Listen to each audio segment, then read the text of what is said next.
Just imagine that your exam got cancelled. The screen froze, the server crashed, your years of preparation went to waste.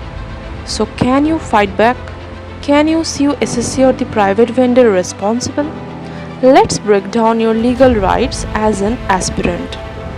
Let me just make it clear, vendor failures are common in SSC exams. Technical glitches, exam cancellations and malpractices. But can aspirant take legal action? Who is accountable, SSC or the vendor? Today we will cover legal responsibility, court cases, RTI usage and practical remedies. So welcome to my channel Naukri Alert and stay tuned to know the legal remedies available for aspirant.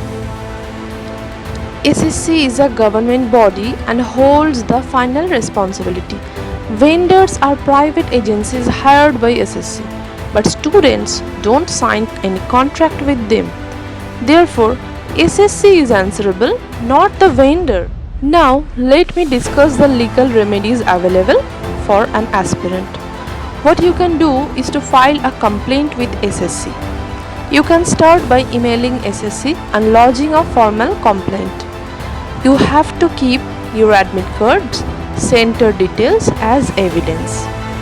Number 2 you can do is to file an RTI. You can always ask SSC that who was the vendor and why did the exam fail and what action was taken, because RTI can bring internal details into public record, which is very useful in court. The third step which you can do is to file a complaint in consumer court.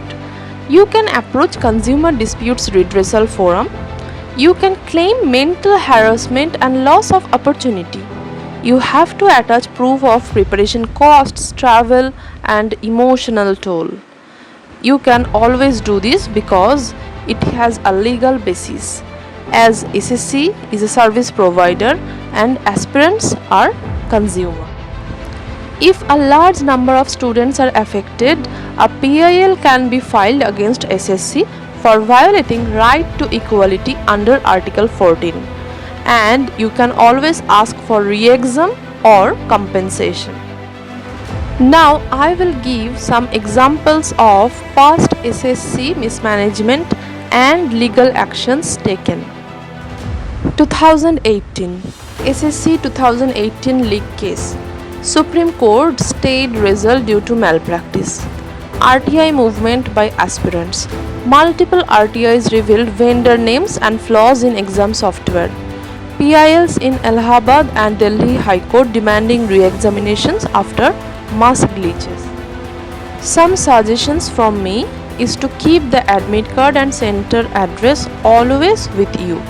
And if you can't afford a lawyer, please approach the legal aid service in the district court.